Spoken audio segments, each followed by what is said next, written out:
오늘 저와 여러분이 함께 묵상할 말씀은 신앙의 대원칙입니다. 우리의 삶에 원칙이 있는 것 같이 우리 신앙에도 원칙이 있어야 된다는 이야기를 오늘 말씀을 통해서 함께 나누고 싶어요. 세상에는 까다로운 사람들이 참 많이 있습니다. 그 가운데 어떤 사람이 가장 대하기 어려운가? 까다로운 사람들 중에도 원칙 없이 까다로운 사람들이 제일 대하기 어려운 거예요. 아무리 까다로운 사람이라 하더라도 그 사람이 원칙이 있으면 그 원칙에 따라 살아가기 때문에 우리가 어떻게 대할지를 압니다. 하지만 아무리 좋아 보이는 사람이라 하더라도 그 사람이 원칙이 없다면 늘 그때그때마다 모습이 다르기 때문에 이게 예측하기가 어려운 거예요. 내가 이렇게 대해야 할지 아니면 또 어떻게 대해야 될지, 어떻게는 이 사람이 이렇게 반응하게 되고 또 어떨 땐 또 전혀 다른 반응이 나오니까는 이게 종잡을 수가 없는 사람입니다. 이런 사람이 대하기 제일 어려운 사람이 아닌가 그리 생각하게 돼요. 사람마다 원칙이 있어야 한다는 거예요. 원칙이 있다는 것은 무슨 말입니까? 삶의 기준이 있다는 거예요. 그래서 그 기준에 따라 살아가기 때문에 때로는 어려운 일을 만나도 또 흔들릴 수 있지만 흔들리지 않습니다. 잘 실수하지 않는다는 거예요. 그 원칙에 따라 결정하고 선택하기 때문에 어려운 일을 만나도 원칙에 따라 잘 이겨가게 마련이라고 하는 것이에요. 하지만 원칙이 없는 사람은 더 많이 흔들릴 수밖에 없는 거예요. 이랬다 저랬다 기준이 없기 때문인 거죠. 늘 고민만 하다가 끝나는 사람들도 많습니다. 또 무엇을 결정해도 후회하는 경우도 참 많습니다. 그래서 사람은 누구나 자기만의 원칙이 있어야 되고 기준이 있어야 된다라고 하는 거예요. 신앙에도 마찬가지입니다. 신앙의 원칙이 있는 사람은 흔들리지 않습니다. 예수님의 삶을 들여다보면 예수님의 삶에도 원칙이 있었어요. 그리고 그 원칙에 따라서 예수님은 늘 한결같은 모습을 우리에게 보여주는 것 아닙니까? 마가복음 1장 35절의 말씀 보게 되면 이런 말씀이 있는데 제가 읽어드리면 새벽 아직도 밝기 전에 오히려 미명에 예수께서 일어나 나가 한적한 곳에 가서 거기서 기도하시더니, 여러분, 주님은 새벽에 날이 밝기 전에 아침 일찍 일어나 기도하는 것으로 하루를 시작하며 하나님의 음성을 듣는 것으로 하루를 시작하는 삶의 원칙이 있었던 것 같습니다. 그래서 아무리 바쁘다 하더라도 주님은 가장 먼저 기도의 자리에 나갔던 거예요. 기도의 자리에서 하나님의 음성을 듣고 내가 해야 할 일을 깨닫고 하루를 시작했다라고 하는 것입니다. 그것이 예수님이 우리에게 보여준 삶의 원칙 중에 하나였던 거예요. 예수님의 삶은 이 기도의 원칙에 따라 정돈되어 있었고 정돈된 삶에는 능력이 나타났던 것입니다. 하나님의 뜻을 이룰 수 있었다라고 하는 거예요. 여러분, 바울의 삶에도 원칙이 있었어요. 우리 사도행전 17장 12절의 말씀, 1절 2절의 말씀을 같이 한번 읽어볼게요. 시작. 그들이 암비볼리와 아볼로니아로 다녀가 데살로니가에 이르니 거기 유대인의 회당이 있는지라. 바울이 자기 관례대로 그들에게로 들어가서 새 안식일에 성경을 가지고 강론하며, 바울이 암비볼리와 바볼로니아를 지나 이제 데살로니가에 이르렀는데 그때 자기의 관례대로 회당에 들어가 말씀을 가르치기 시작했다, 이렇게 나옵니다. 눈에 띄는 단어는 당연히 관례대로라고 하는 단어일 것입니다. 즉 바울은 가는 곳마다 유대인들이 모여있는 회당에 들어가서 복음을 전하는 것이 그의 삶의 사역의 원칙이었다라고 하는 거예요. 그건 그의 사역의 방법이기도 했습니다. 그는 사람이 모여있는 곳을 찾아갔다는 거예요. 늘 회당에 가서 그곳에서 하나님의 복음을 증거하고 말씀을 선포했던 것이 바울의 사역의 원칙, 그의 삶의 원칙이었다는 거예요. 그리고 그가 이 삶의 원칙을 지키며 사역의 원칙을 지키며 살아갈 때 그의 사역의 풍성한 열매가 맺혀졌다라고 성경이 우리에게 가르쳐주고 있는 것이죠. 빛의 교회 성도 여러분, 세상에 원칙이 있고 모든 일이 삶의 원칙을 가진 것 같이 전 저와 여러분이 우리의 신앙의 원칙이 무엇인지 한번 돌아보며 그 신앙의 원칙을 세워볼 수 있는 사람들이 되기를 주의 이름으로 축복합니다. 우리가 사울을 묵상하고 있는데 사울의 삶의 문제가 도대체 무엇이었을까? 여러 가지를 말할 수 있겠지만 가장 큰 문제는 그의 신앙의 원칙을 지키지 않았다는 거예요. 하나님과의 약속을 쉽게 깨뜨렸다라고 하는 것입니다. 사울은 신앙의 원칙을 따라 살아가는 것이 아니라 삶의 상황을 쫓아 살아간 사람, 자기의 마음이 원하는 대로 자기의 삶이 편한 대로 살아갔던 신앙이 이 사울의 신앙이었다라고 하는 거예요. 결국 하나님은 사울을 왕으로 세우신 것을 가슴 아파했다 성경이 말해주고 있는 거죠. 왜? 사울이 더 이상 하나님의 말씀대로 살지 않았습니다. 자기 뜻대로 살았기 때문에 하나님은 그를 왕으로 세우신 것을 후회하셨다고 기록하고 있습니다. 사무엘상 15장 11절의 말씀 같이 한번 읽어볼게요. 시작. 내가 사울을 왕으로 세운 것을 후회하노니 나를 따르지 아니하며 내 명령을 행하지 아니하였음이라 하신지라. 사울이 근심하여 온 밤을 여호와께 부르짖으니라. 전 이 말씀이 너무너무 가슴 아파요. 사울은 하나님을 떠났지만 그 사울을 위해서 사무엘은 밤이 맞도록 기도하고 있었다는 겁니다. 이 모습이 얼마나 가슴 아픈지. 사울은 하나님을 떠났지만 그를 위해 사무엘은 밤새도록 기도하고 부르짖었느니라. 우리가 사울을 지금까지 묵상했는데 여러분, 사울은요 하나님을 찾는 것 같았지만 정작 그가 급할 때는요 하나님을 찾지 않고 자기 뜻대로 했습니다. 하나님께 드려지는 제사는 사무엘이 주관해야 하는 것이 맞았지만 상황이 급해지자 사울은 자기가 스스로 제사를 하나님 앞에 드린 것 아닙니까? 하나님의 뜻을 묻고 전쟁을 임하는 것이 이스라엘 백성들이 지켜야 될 신앙의 삶의 원칙이었음에도 불구하고 블레셋 사람들이 도망가는 것을 보게 되자 승리에 취한 사울은 제사를 멈추고 나아가서 블레셋 사람들을 전멸시켜라 명령하신 건 아니었습니까? 사울의 삶에는 신앙에는 일관성을 찾아볼 수 없었어요. 신앙의 원칙대로 살아가는 사람이 아니라 급한 대로 상황에 따라 임의대로 자기가 원하는 대로 결정하며 살아갔던 삶이 사울이었고 결국 그것이 사울의 삶을 무너뜨렸다라고 하는 것입니다. 비치교회 성도 여러분, 원칙을 지키면 우리의 삶은 안전해지게 되어 있습니다. 동일하게 우리의 신앙의 원칙을 지키게 되면 우리의 신앙은 건강해질 것이고 거룩해질 것이 분명합니다. 우리가 우리의 신앙의 원칙을 따라 살아가게 되면 우리의 삶에는 하나님의 뜻이 맺혀지게 되어 있다라고 하는 것이에요. 그렇다면 여러분에게 묻고 싶습니다. 여러분이 지금까지 지켜온 신앙의 원칙은 무엇입니까? 여러분이 지금까지 양보하지 않았던 신앙의 원칙을 여러분은 지금도 지키며 그 원칙대로 살아가는 신앙인들입니까? 아니면 신앙의 원칙을 무시한 채, 아니면 신앙의 원칙이 있었지만 어느덧 그 신앙의 원칙을 다 잃어버린 채 그냥 임의대로 살아가고 있지는 않은가 한번 돌아봐야 된다라고 하는 것이지요. 사랑하는 빛의 교회 성도 여러분, 오늘 저와 여러분 우리의 삶에, 우리의 신앙에 다시 한번 이 신앙의 원칙을 회복하고 아직 신앙의 원칙이 없는 사람들이라면 그 신앙의 원칙을 세워가며 하나님의 뜻에 따라 살아가는 저와 여러분이 그런 한 주간이 한 해가 되기를 주의 이름으로 축복합니다. 신앙의 원칙이 무엇일까? 오늘 말씀을 통해서 깨닫게 되는 것은 여러분 신앙의 대원칙이다.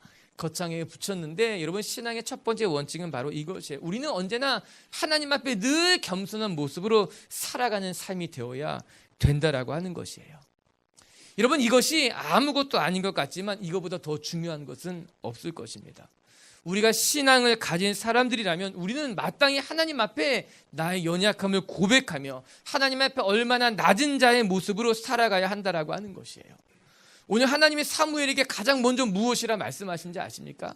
오늘 17절은 이렇게 기록하고 있어요. 같이 볼게요. 사무엘이 이르되 왕이 스스로 작게 여길 그때에 이스라엘 지파의 머리가 되지 아니하셨나이까? 여호와께서 왕에게 기름을 부어 이스라엘 왕을 삼으시고. 여러분 오늘 사무엘이 사울에게 뭐라고 말씀했습니까? 뭐라고 이야기했습니까? 사무엘이 이르되 왕이 스스로 작게 여길 때 이스라엘 지파의 왕으로 하나님이 세우신 것 아닙니까? 그렇게 이야기하고 있습니다.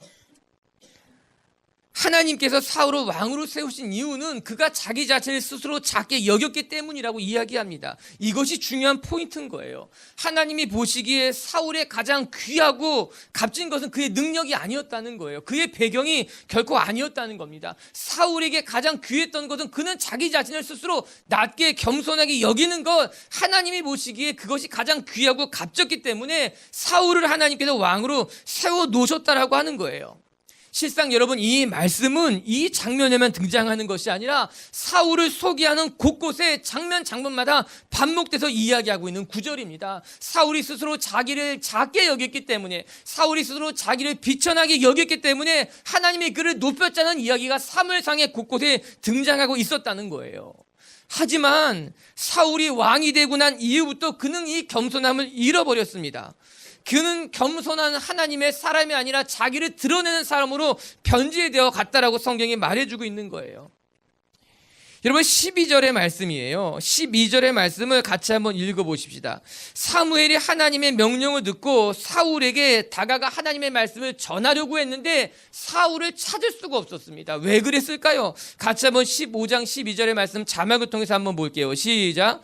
사무엘이 사울을 만나려고 아침에 일찍 일어났더니 어떤 사람이 사무엘에게 말하여 이르되 사울이 갈멜에 이르러 자기를 위하여 기념비를 세우고 발길을 돌려 길갈로 내려갔나이다 하는지라. 사울을 만나러 갔지만 만날 수가 없었답니다. 그 이유가 무엇일까? 사울이 자기를 위하여 기념비를 세우고 길갈로 내려갔다라고 하는 것 아니겠습니까?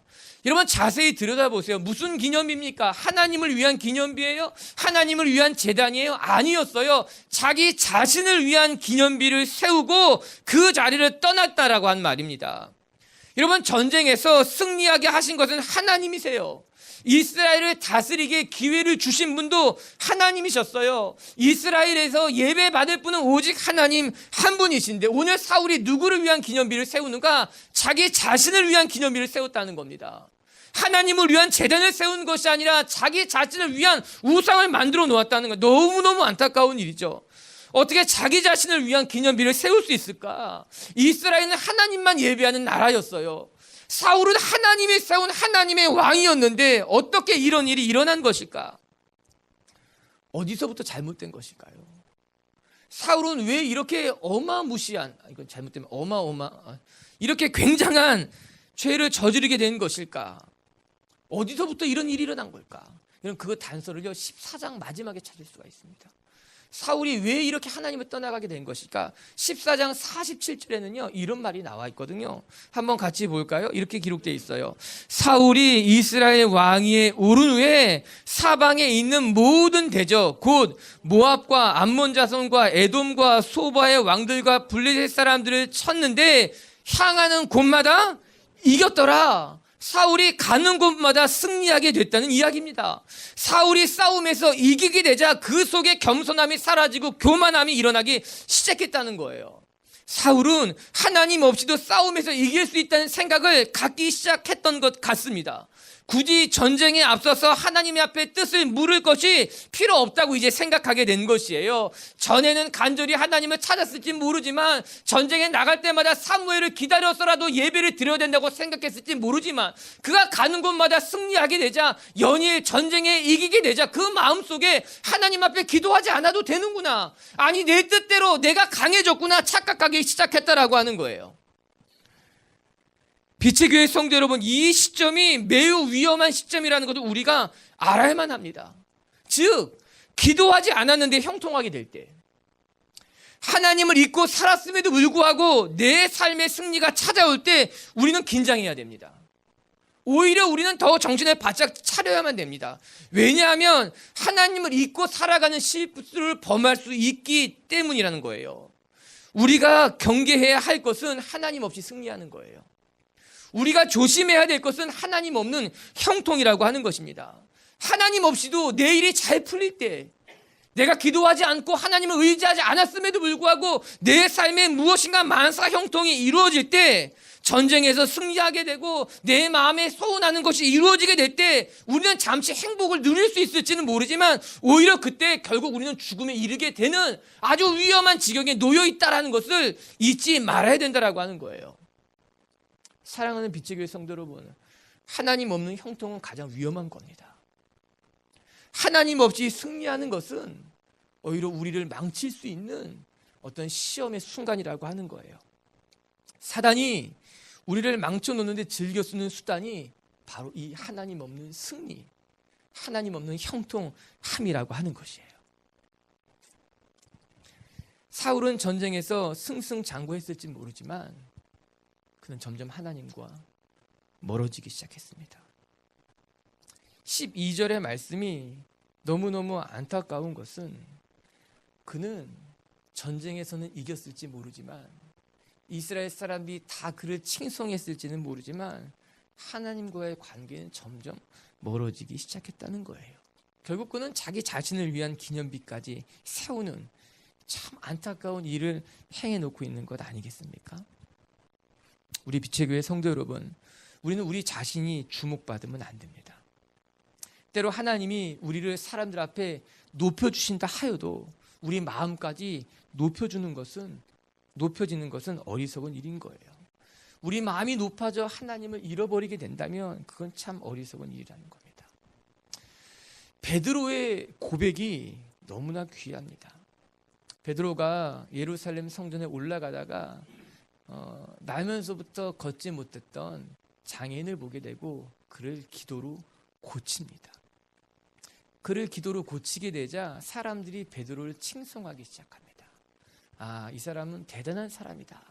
그때 베드로는 이렇게 고백해요. 사도행전 3장 12절의 말씀은 이렇게 기록하고 있습니다. 같이 읽을게요. 시작. 베드로가 이것을 보고 백성에게 말하되 이스라엘 사람들아 이 일을 왜 놀랍게 여기느냐. 우리 개인의 권능과 경건으로 이 사람을 걷게 한 것처럼 왜 우리를 주목하느냐. 왜 우리를 주목하느냐. 이 말씀이 우리가 기억해야 될 말씀인 것입니다. 마치 내가 걷게 한 것 같이 왜 나를 주목하고 있느냐라고 하는 거예요.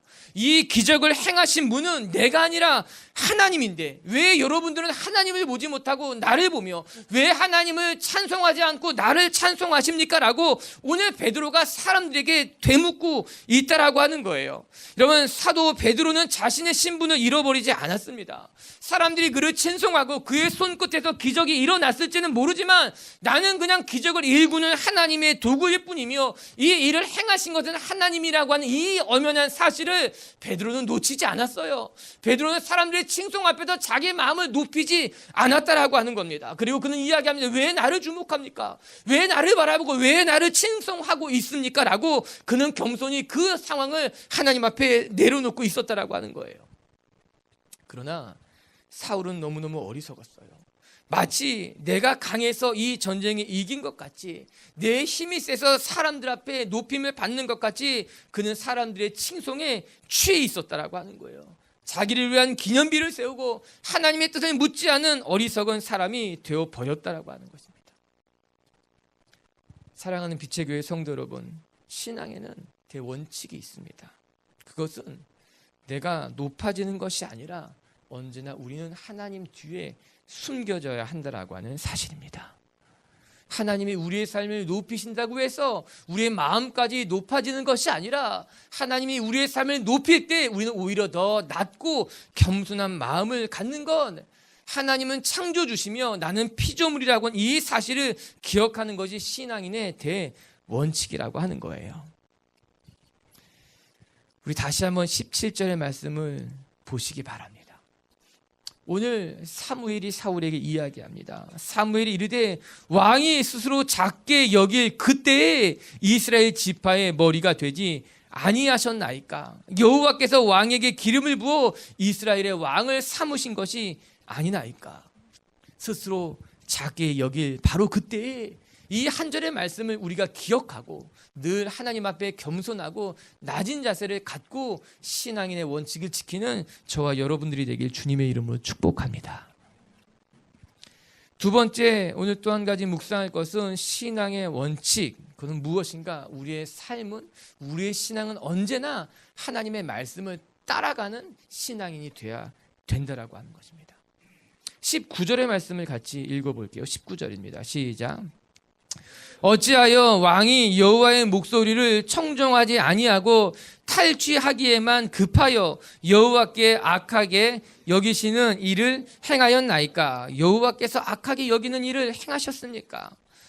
오늘 사무엘은 사울에게 두 번째 이렇게 이야기합니다. 왜 하나님의 말씀을 청종하지 않고 탈취하는 것에만 급하였느냐라고 꾸짖고 있는 것입니다. 이 말씀을 제대로 이야기하려면 배경을 조금 아는 것이 필요하겠죠. 15장 3절에는 이런 말씀이 나와 있는데 한번 같이 읽어볼게요. 15장 3절, 이 말씀의 배경입니다. 하나님이 사울에게 아말렉과의 전쟁을 행하기 앞서서 명령하신 거였어요. 볼게요. 지금 가서 아말렉을 쳐서 그들의 모든 소유를 남기지 말고 진멸하되 남녀와 소아와 젖 먹는 아이와 우양과 낙타와 나귀를 모두 죽이라 하셨나이다 하니, 하나님께서 아말렉과의 전쟁에서는 어떠한 물건도 탈취하지 말라, 이 탈취물을 허락하지 않으셨다는 거예요. 모든 것을 진멸하라고 말씀하신 거죠. 물론 이렇게 말씀하신 것에는 배경이 있기도 합니다. 출애굽기를 보고 또 민수기를 보게 되면 이 배경을, 아말렉을 진멸해야 되는 배경이 있는데 그건 나중에 한번 또 묵상하게 하고, 아무튼 오늘 하나님께서 이 아말렉과의 전쟁에 있어서 명령하신 것이 있었다는 거예요. 절대로 어떠한 것도 전리품을 취하지 말라는 것이었어요. 그러나 사울은 그 말씀에 따라 순종하지 않고 오히려 적들의 전리품을 탈취하는데 마음을 다 빼앗겨 버렸다. 성경은 급급했다 이야기하고 있는 건 아닙니까?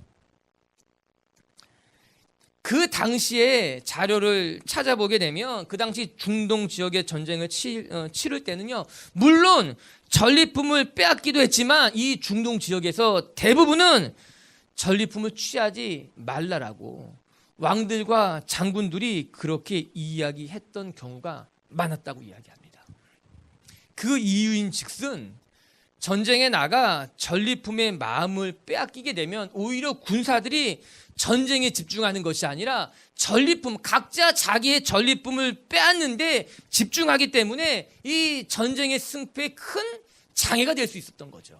그래서 왕들이, 장군들이 전쟁에 나가기에 앞서서 전리품을 절대 취하지 말 것을 명령했다는 것을 많이 찾아볼 수 있다는 이야기를 듣게 되었습니다.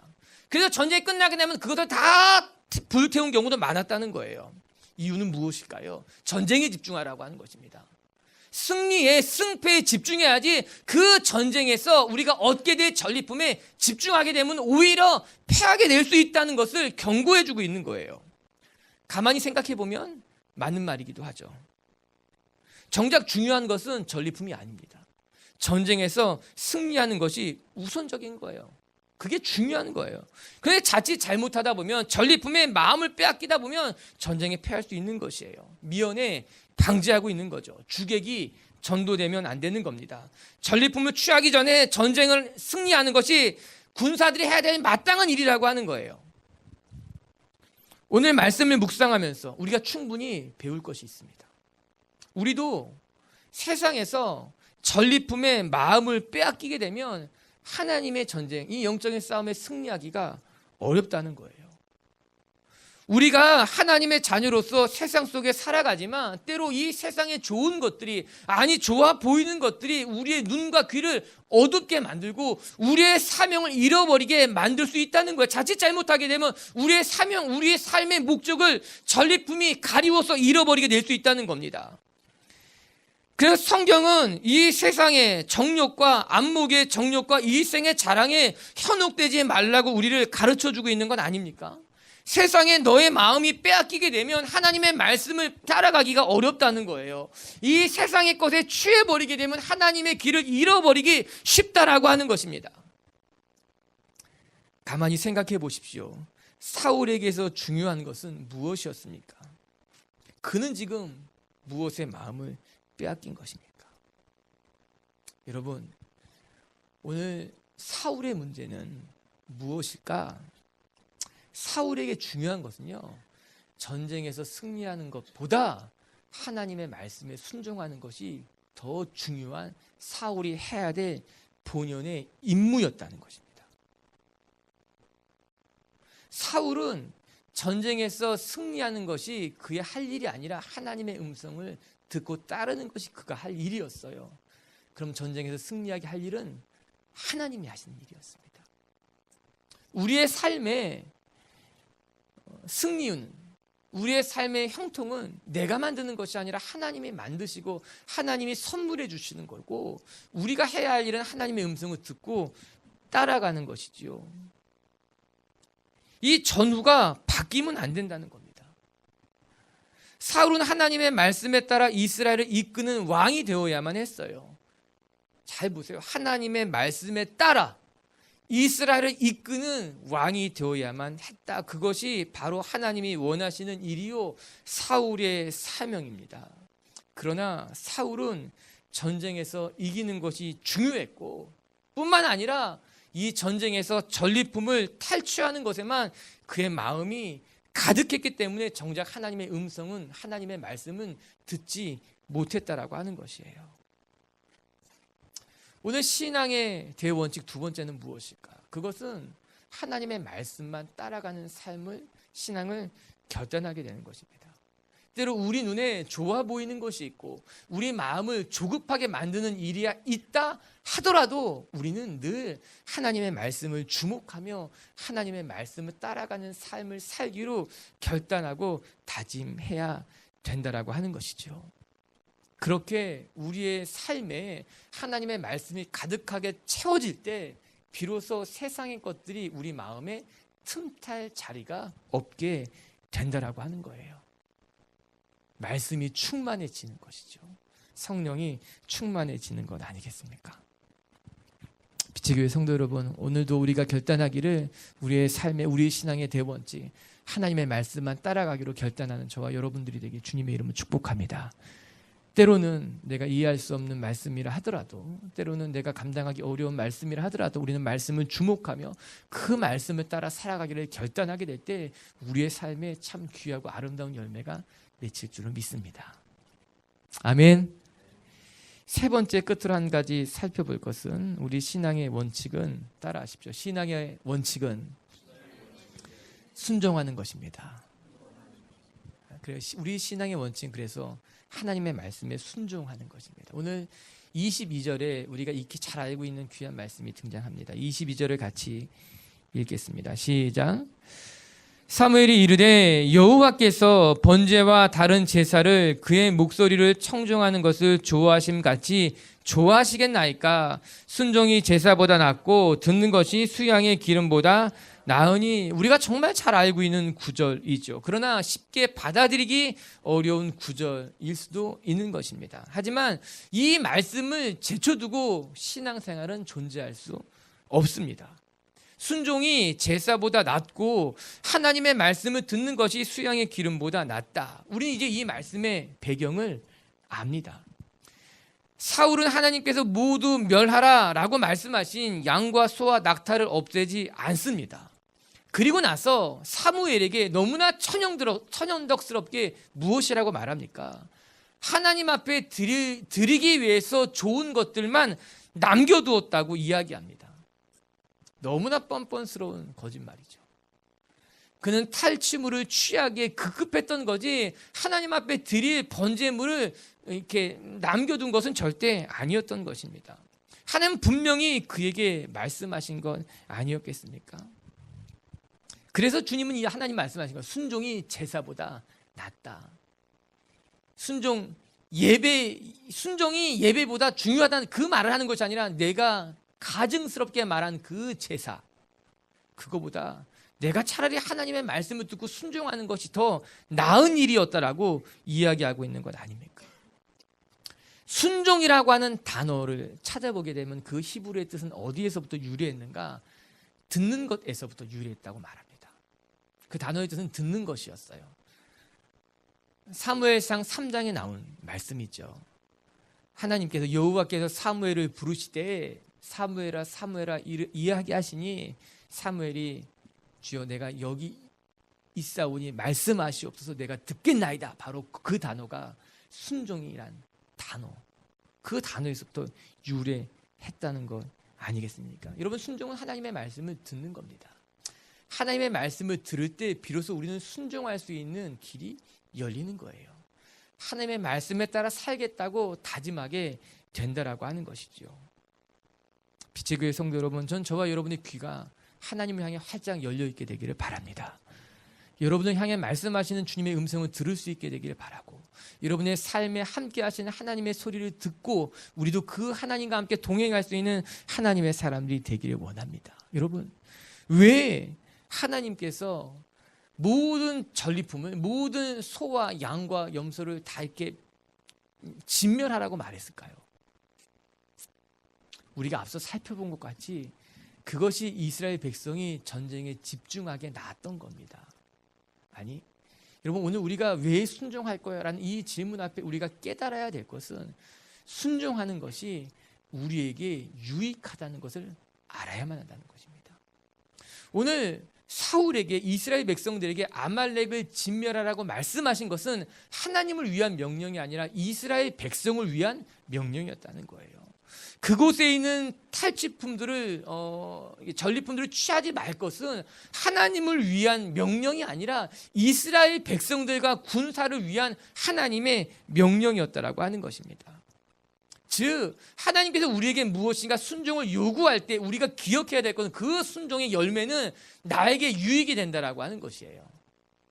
우리는 그 유익을 또한 바라보면서 순종할 줄 아는 사람들이 되어야 된다라고 하는 것입니다.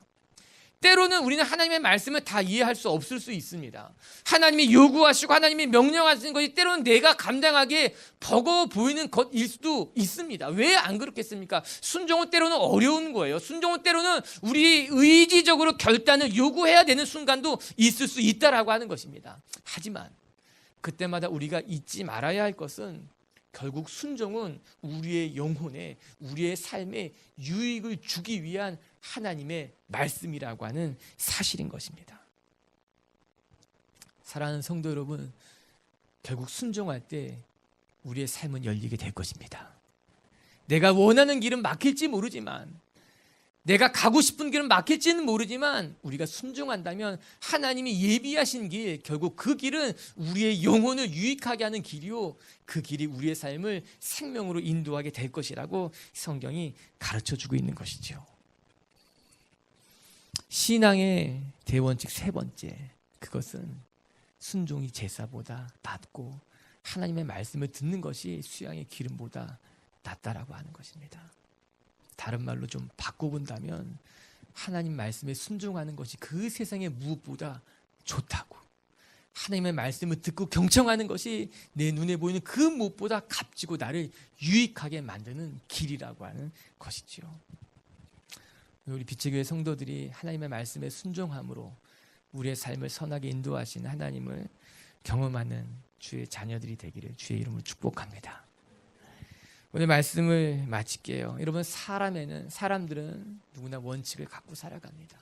우리가 신앙인이라면 우리는 신앙의 원칙을 가지고 살아갈 때 그래서 우리의 신앙이, 우리의 삶이 흔들리지 않고 견고하게 세워지게 될 것입니다. 오늘 사울을 통해 우리가 배우게 되는 신앙의 원칙은 세 가지가 있는 거예요. 첫 번째, 우리는 늘 하나님 앞에 겸손한 사람이 되어야 된다라고 하는 것입니다. 하나님이 우리의 삶을 높여도 우리의 마음은 늘 언제나 하나님 앞에 낮은 자세를, 겸손함을 잃지 않는 이 신앙의 원칙을 가진 저와 여러분들이 되기를 주의 이름으로 축복합니다. 두 번째, 우리는 언제나 하나님의 말씀을 따라가는 신앙인이 되어야 됩니다. 우리 눈에 보이는 것을 따라가는 것이 아니라, 내 속에 원하는, 내가 하고 싶은 것을 따라가는 삶이 아니라 우리는 늘 하나님의 말씀을 집중하며 하나님의 말씀을 따라가는 것, 그것이 우리의 삶의 신앙의 두 번째 원칙이 되어야 된다는 겁니다. 그리고 세 번째, 순종이 제사보다 낫고 하나님의 말씀을 듣는 것이 수양의 기름보다 나은즉, 우리가 이 말씀을 가슴에 품고 한 걸음 한 걸음 순종하며 살아가는 우리 빛의 교회 성도들이 되기를